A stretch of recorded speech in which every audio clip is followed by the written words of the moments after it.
Hello everyone, welcome to your YouTube channel Simplified NCERT Science. In today's session, we are going to discuss the next separation technique. We are discussing the separation techniques from the chapter Is Matter Around Us Pure? And the next technique is to separate a mixture of two immiscible liquids.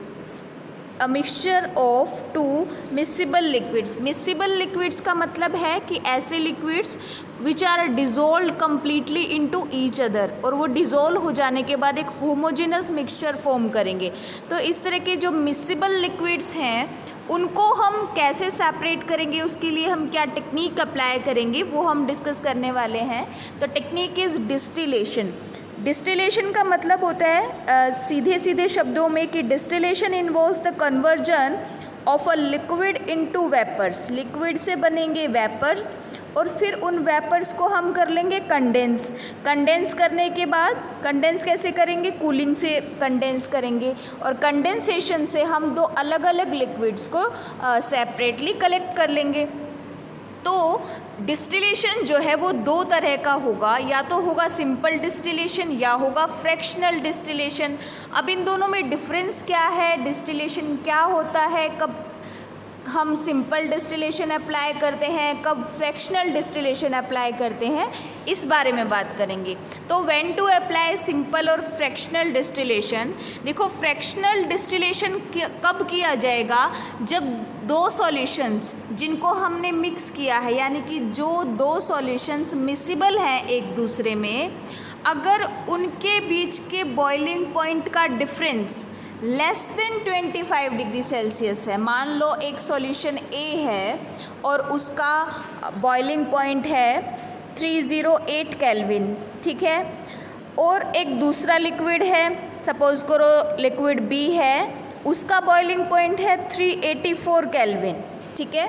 तो इस तरह के case के लिए यहाँ temperature का difference क्या है, 25 डिग्री सेल्सियस से ज़्यादा है. अगर 25 डिग्री सेल्सियस से ज़्यादा का बॉइलिंग पॉइंट डिफरेंस है तो सिंपल डिस्टिलेशन अप्लाई करेंगे, और अगर इससे कम का है तो हम फ्रैक्शनल डिस्टिलेशन अप्लाई करेंगे. फॉर एग्ज़ाम्पल, जैसे सपोज करो एक सॉल्यूशन ए है, 334 केल्विन उसका बॉइलिंग पॉइंट है, एक सॉल्यूशन बी है उसका बॉइलिंग पॉइंट 353 केल्विन है. तो इसके लिए हम फ्रैक्शनल डिस्टिलेशन अप्लाई करेंगे क्योंकि difference is less than 25 degree Celsius. तो fractional distillation, boiling point difference less than 25 degree Celsius. If the boiling point difference is greater than 25 degree Celsius, then we will apply the simple distillation. So let's know what the distillation actually is and how does it works. What is distillation? The distillation refers to the selective boiling. Selective boiling means एक time में सिर्फ एक ही liquid boil करेगा, and subsequent condensation of a component in a liquid mixture, यानी कि एक liquid mixture में एक पर्टिकुलर लिक्विड ही बॉईल करे और वही कंडेंस करे. It is the separation technique that can be used to either increase the concentration of a particular component. किसी एक component की concentration को हम increase कर सकते हैं in the mixture और to obtain the pure components. इससे हम दो काम कर सकते हैं, या तो हम किसी एक लिक्विड का कंसंट्रेशन इंक्रीज़ कर दें, ऑब्वियसली अगर दूसरे को उस लिक्विड से निकाल लेंगे तो एक लिक्विड का कंसंट्रेशन इंक्रीज़ हो जाएगा, या फिर हम कंपोनेंट्स को प्योरीफाई कर सकते हैं. The process of distillation actually works on the difference in the boiling points. ये किस प्रॉपर्टी को एक्सप्लॉइट करता है कि जो लिक्विड्स हमने मिक्स किए हैं उनके बॉइलिंग पॉइंट्स के बीच का जो डिफरेंस है, इस प्रॉपर्टी को एक्सप्लॉइट करके हम डिस्टिलेशन टेक्निक को अप्लाई कर सकते हैं. It exploits the difference in the boiling points of the components in the liquid mixture by forcing one of them into the gaseous state. दो में से बॉइलिंग पॉइंट के डिफरेंस की वजह से देखो, एक का कम बॉइलिंग पॉइंट है, एक का बॉइलिंग पॉइंट ज़्यादा है। तो अगर हमने हीट करना शुरू किया तो जिसका बॉइलिंग पॉइंट कम है वो पहले गैसियस स्टेट में चला जाएगा और पहले कंडेंस हो जाएगा, और इस तरह से हम उसको सेपरेट कर लेंगे। जिसका बॉइलिंग पॉइंट ज़्यादा है वो कुछ समय के बाद, कुछ ज़्यादा हीट गेन करने के बाद बॉइल करेगा, फिर कंडेंस करेगा, तो हम दूसरा लिक्विड भी ले सकते हैं। In this way the two liquids are separated by the process of distillation. We know there are two types of distillation techniques. One is simple distillation, another is fractional. It is applied when the boiling point difference is greater than 25 degrees Celsius, and if the boiling point difference between the two liquid is less than 25 degrees Celsius, then fractional distillation is applied. Let's know about the simple distillation. It involves heating the liquid mixture to the boiling point and immediately condensing the resulting vapors. Vapours को हमने condense कर लिया है. This method is only effective for mixtures where in the boiling points of the liquids are considerably different. Considerably different मतलब उनके बीच के boiling point का difference बहुत ज़्यादा है. बहुत ज़्यादा, कितने से ज़्यादा? 25 डिग्री सेल्सियस से ज़्यादा. You can see here, this is the apparatus, this is the diagrammatically representation of the apparatus experimental setup of the simple distillation. कौन से distillation का setup है ये? simple distillation का setup है. देखो, हमने एक clamp distillation flask ली, जो हम राउंड बॉटम फ्लास्क की बात कर रहे थे. ये हमने कंडेंसर लिया है इस तरह से. ये हमने एक कंटेनर ले लिया जिसमें हम जो लिक्विड है उसको ऑब्टेन करेंगे. ठीक है, हमने एसीटोन जो यहाँ पे शो किया गया है, तो हमने एक ऐसा सॉल्यूशन लिया था जिसमें हमने एसीटोन को मिक्स किया था, यानी कि एक ऐसा लिक्विड मिक्सचर है जिसमें एसीटोन प्रेजेंट था. तो हमारे पास यहाँ पर हमने टेक्निक अप्लाई की और एसीटोन को ऑब्टेन कर लिया. ये प्रोसेस स्टार्ट कैसे होगा कि when we heat the flask, ये कौन सा है? मिक्सचर है. जिस मिक्सचर को हमें सेपरेट करना है, जिसके कंपोनेंट्स को हमें सेपरेट करना है, वो मिक्सचर हमने राउंड बॉटम फ्लास्क में लिया. हमने हीट करना शुरू किया तो एक पर्टिकुलर टेम्परेचर, जो इसका बॉइलिंग पॉइंट होगा, उस टेम्परेचर पे इनमें से एक लिक्विड जिसका कम बॉइलिंग पॉइंट है वो बॉईल करेगा.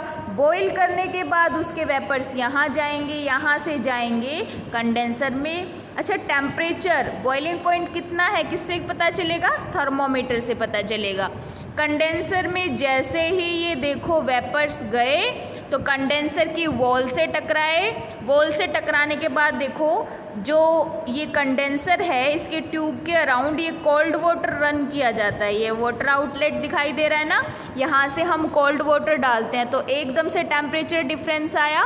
वेपर कहाँ से कहाँ गया? बहुत ज़्यादा हीट वाले टेम्परेचर से कोल्ड सरफेस से के पास गया. तो क्या होगा? कोल्ड सरफेस से जब भी टकराएगा तो कंडेंसेशन होगा. कंडेंसेशन के बाद हमने यहाँ पर उसको कलेक्ट कर लिया. तो ये सिंपल सा प्रोसीजर है सिंपल डिस्टिलेशन के लिए. मिक्सचर को हीट करना है, जिसका बॉइलिंग पॉइंट कम है वो लिक्विड पहले बॉईल करेगा और कंडेंस हो जाएगा. क्योंकि हम हीट कॉन्टीन्यूसली अप्लाई कर रहे हैं तो जैसे ही दूसरे लिक्विड को अपना बॉइलिंग पॉइंट मिलेगा वो बॉईल करेगा, वेपर्स बनाएगा और कंडेंस हो जाएगा. उसको हम दूसरे कंटेनर में कलेक्ट कर लेंगे. तो इस तरह से हमें प्योर लिक्विड्स ऑब्टेन हो सकते हैं एक मिक्सचर से. सिंपल डिस्टिलेशन के एप्लीकेशंस हैं कि this is the primary method use for purifying drinking water. Drinking water को प्यूरिफाई करने के लिए हम सिंपल डिस्टिलेशन का ही यूज़ करते हैं, चाहे वो स्मॉल स्केल पर है या लार्ज स्केल पर है. सेकेंड एप्लीकेशन है इसका for the purification of ethanol into fuel grade alcohol. अब इथेनॉल है और एल्कोहल है, ठीक है, मतलब इथेनॉल को अल्कोहल की मोस्ट प्यूरिफाइड फॉर्म तक हम ऑब्टेन कर सकते हैं, उसको प्यूरीफाई कर सकते हैं। यानी कि अगर हमें इथेनॉल को प्यूरीफाई करना है तो भी हम इस टेक्निक का यूज़ करते हैं, क्योंकि हमें पता है कि इम्प्योरिटीज़ जो हैं उनका तो बॉइलिंग पॉइंट बहुत ज़्यादा रहेगा। तो इम्प्योरिटीज़ मोस्टली बॉईल नहीं करेंगी उस टेम्परेचर पे, जो लिक्विड है सिर्फ वही बॉईल करेगा और हमारे पास कंडेंसर में ऑब्टेन हो जाएगा। तो जो भी डिस्टिलेट हमें ऑब्टेन होता है वो प्यूरीफाइड फॉर्म में होता है। The alcohol industry uses simple distillation to improve the concentration of alcohol. Concentration of alcohol कैसे कि उससे इम्प्योरिटीज़ भी रिमूव हो जाती हैं, क्योंकि इम्प्योरिटीज़ तो बॉईल कर नहीं सकती, तो इम्प्योरिटीज़ रिमूव हो जाती हैं और हमारे पास प्योर डिस्टिलेट ऑब्टेन होता है। Fractional distillation is used to separate mixtures of liquids having the similar boiling points, यानी कि सेम नहीं होगा, आसपास का बॉइलिंग पॉइंट मिलेगा उनका। इस तरह के लिक्विड्स को सेपरेट करने के लिए इसको यूज़ किया जाता है। ये इसमें बहुत सारे वेपराइजेशन और कंडेंसेशन स्टेप्स हैं, और वो सारे कंडेंसेशन स्टेप्स और वेपराइजेशन स्टेप्स एक फ्रैक्शनेटिंग कॉलम में ऑपरेट करते हैं। यानी कि हमें जो apparatus है उसके ऊपर एक फ्रैक्शनेटिंग कॉलम ऐड करना पड़ेगा। This process is also known as rectification. The apparatus required to perform a fractional distillation on a mixture is, एक हमें राउंड बॉटम फ्लास्क चाहिएगी इस तरह की, ठीक है, या फिर हम उसको डिस्टिलेशन फ्लास्क कह सकते हैं, इस तरह की डिस्टिलेशन फ्लास्क हो सकती है। सोर्स ऑफ हीट चाहिएगा। Receiving flask to collect the condensed vapours, यहाँ एक कंडेंसर लगाना पड़ेगा जिससे वेपर्स मिल जाएं। एक फ्रैक्शनेटिंग कॉलम इसके ऊपर यहाँ लगाना पड़ेगा ताकि वेपर्स जो हैं वो लेट कंडेंस हो, तो थोड़ा सा डिफरेंस क्रिएट हो जाए फ्रैक्शनेटिंग कॉलम में। एक thermometer to measure the temperature and glasswares, condenser etcetera, कुछ इस तरह के apparatus हमें चाहिएंगे। You can see in the diagram what is the procedure for the distillation when heated. जब हमने हीट किया तो liquid mixture is converted into vapours में कन्वर्ट हो गया। वो राइज करेंगे और कहाँ पहुँचेंगे, फ्रैक्शनेटिंग कॉलम में पहुँचेंगे। ऐसा किस केस में होगा, जब हम फ्रैक्शनल डिस्टिलेशन कर रहे हैं। सिंपल डिस्टिलेशन में फ्रैक्शनेटिंग कॉलम नहीं होता, तो सीधा वो कहाँ पहुँचेंगे, कंडेंसर में पहुँचेंगे। The vapours now cool and condense on the walls of the condenser. Wall से जैसे ही वेपर्स टकराए वो क्या करेंगे, कंडेंस करेंगे। Hot vapours emanating from the distillation flask now heat the condensed vapours creating new vapours. और इस तरह से क्या होगा कि जो भी हीट प्रोड्यूस हो रही है उससे नए वेपर्स बनते जाएंगे, और जो वेपर्स कंडेंसर तक पहुंच चुके हैं वो कंडेंस होते जाएंगे। Many such vaporization condensation cycles, बहुत सी ऐसी वेपराइजेशन एंड कंडेंसेशन की साइकिल्स होंगी। And the purity of the distillate improves with each cycle. जितना ज़्यादा वेपराइजेशन कंडेंसेशन होगा उतना ही प्योर डिस्टिलेट हमें ऑब्टेन होगा। डिस्टिलेट होता है कि डिस्टिलेशन के बाद जो हमें लिक्विड ऑब्टेन हुआ है प्यूरिफाइड फॉर्म में, दैट इज डिस्टिलेट। उसकी प्योरिटी उतनी ही ज़्यादा होगी जितनी ज़्यादा उसमें वेपराइजेशन एंड कंडेंसेशन हुआ है। This is the experimental setup for the fractional distillation. Fractional distillation के लिए सेटअप है। इसमें देखो हमने क्या ऐड कर दिया है, हमने एक फ्रैक्शनेटिंग कॉलम लगा दिया है, ठीक है। वही राउंड बॉटम फ्लास्क हमने ली है, वही हीट दे रहे हैं हम, लेकिन हमने एक फ्रैक्शनेटिंग कॉलम लगा दिया ताकि जो वेपर्स हैं उनको कंडेंसर तक पहुंचने में थोड़ा सा टाइम लगे, और इसकी वजह से दोनों लिक्विड साथ साथ ही बॉयल होकर ना ऑब्टेन हो जाएं, उनके बीच एक टाइम डिफरेंस क्रिएट हो जाए, इसलिए हमने फ्रैक्शनेटिंग कॉलम लगा दिया। यहाँ पर जो वेपर्स हैं वो इकट्ठा होंगे और फिर वो कंडेंसर तक पहुँचेंगे, क्योंकि इसमें हम इस मिक्सचर में किस तरह के लिक्विड्स लेते हैं, जिनका सिमिलर बॉइलिंग पॉइंट है, यानी कि उनके बीच बॉइलिंग पॉइंट का डिफरेंस बहुत ज़्यादा नहीं है। तो ऐसा हो सकता है कि दोनों लगभग साथ बॉईल करें, लगभग साथ कंडेंस करें, तो उनके बीच का जो टाइम गैप है वो इंक्रीज़ कर जाए, इसलिए हमने एक फ्रैक्शनेटिंग कॉलम यहाँ लगा दिया है। और जैसे ही इनमें से कम बॉइलिंग पॉइंट वाला जो लिक्विड होगा वो बॉईल करेगा, वेपर्स बनाएगा, फ्रैक्शनेटिंग कॉलम में पहुँचेंगे, ये कंडेंसर तक पहुँचेंगे, फिर कंडेंस होंगे, तब तक दूसरा लिक्विड बॉईल कर जाएगा और हम उसको इस तरह से दोनों लिक्विड्स को सेपरेटली ऑब्टेन कर लेंगे। सेम सेटअप है, थर्मोमीटर टेम्परेचर चेक करने के लिए लगाया गया है, वाटर आउटलेट है, यहाँ से हम कोल्ड वाटर डालते हैं, और ये कंडेंसर शो किया गया है, यहाँ से जो वेपर्स आ रहे हैं वो कंडेंस होंगे और हमारे पास प्योर लिक्विड कंपोनेंट हमें यहाँ मिल जाएगा। फ्रैक्शनेटिंग कॉलम का यूज़ ये है कि यहाँ पर हमारे पास बहुत सारे बीडिड स्ट्रक्चर्स होते हैं। बीडिड क्या होता है कि जैसे छोटे छोटे मोती होते हैं, उस तरह के स्ट्रक्चर हमने इस एक कॉलम में फिलअप कर रखे हैं। तो ये वेपर्स क्या करेंगे, इनकी सरफेस पे जाएंगे, पहले इनकी पूरी सरफेस को कवर करेंगे, फिर ऊपर उठेंगे और ज़्यादा हीट मिलने से फिर कंडेंस होंगे। तो एक टेम्परेचर डिफरेंस आ जाएगा, दोनों लिक्विड साथ साथ बॉईल नहीं करेंगे, अदरवाइज तो साथ साथ बॉईल करेंगे, साथ साथ कंडेंस हो जाएंगे, फिर तो डिस्टिलेशन का कोई फ़ायदा ही नहीं है। तो टाइम गैप को इंक्रीज़ करने के लिए यहाँ पर हमने फ्रैक्शनेटिंग कॉलम पुट किया गया है।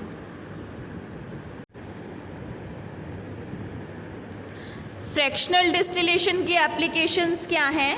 Fractional distillation is used for the purification of water as well as separating acetone and water. Acetone and water के बॉइलिंग पॉइंट सिमिलर होते हैं, इसलिए अगर हमें एसीटोन और वाटर को सेपरेट करना है तो हम फ्रैक्शनल डिस्टिलेशन की हेल्प लेंगे। उसके बाद है, या फिर हमें प्यूरिफिकेशन ऑफ वाटर करना है, वाटर को प्यूरिफाई करना है, तब भी इस टेक्निक का हम यूज़ करते हैं। देखो वाटर का जो बॉइलिंग पॉइंट है वो 100 डिग्री सेल्सियस है, यानी कि 373 केल्विन है, और जो एसीटोन है उसका बॉइलिंग पॉइंट होता है 329 केल्विन। ठीक है, तो टेम्परेचर डिफरेंस 25 डिग्री सेल्सियस से कम है तो हम फ्रैक्शनल डिस्टिलेशन अप्लाई कर सकते हैं। Second is fractional distillation is used in several industries like oil refineries. Oil refineries में भी कई बार इस तरह के कंपोनेंट्स मिक्स होते हैं जिनके बीच का बॉइलिंग पॉइंट का डिफरेंस 25 डिग्री सेल्सियस से कम का होता है, तो हम वहाँ भी फ्रैक्शनल डिस्टिलेशन यूज़ करते हैं। इन chemical plants mainly for purification and separation of many organic compounds. वो ऑर्गेनिक कंपाउंड्स जिनके बीच बॉइलिंग पॉइंट का difference less than 25 degree Celsius है, उनको सेपरेट करने के लिए केमिकल प्लांट्स में हम फ्रैक्शनल डिस्टिलेशन का यूज़ करते हैं। तो these are the applications of fractional distillation in daily life. Now let's have a look on the differences between simple distillation and fractional distillation. Simple distillation is used to separate mixtures of miscible liquids. Miscible मतलब जो आपस में dissolve हो जाएं, with sufficiently large differences in their boiling point. Boiling point difference क्या होगा? ज़्यादा होगा। फ्रैक्शनल डिस्टिलेशन कब यूज़ किया जाता है? जब बॉइलिंग पॉइंट का डिफरेंस बहुत ही कम है। Secondly, it consists of simple apparatus with 2 flasks and a condenser. 2 flask हैं, एक कंडेंसर है, इसके साथ बहुत ही सिंपल सा apparatus ये होता है।